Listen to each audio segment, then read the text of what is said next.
عید مبارک.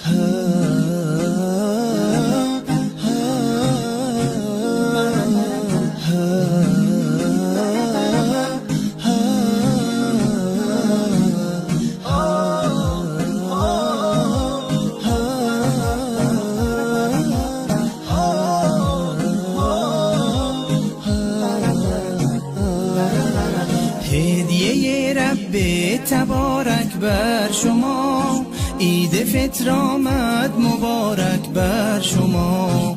مظهر توحید و ایمان آمده، مؤمنان را عید مهمان آمده.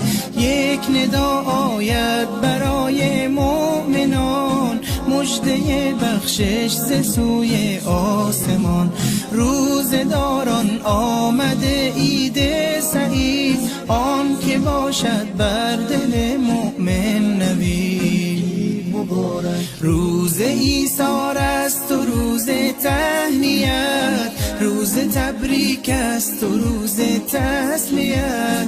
تسلیت بر روز خاران می شود، تهنیت بر روز داران می شود.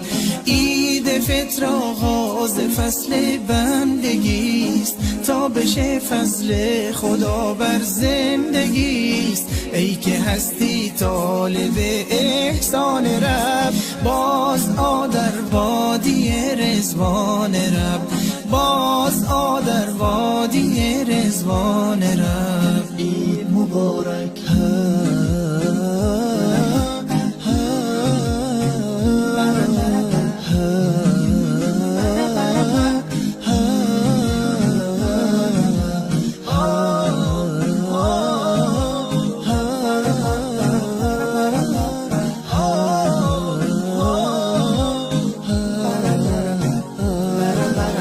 هدیه رب تبارک بر شما، عید مبارک.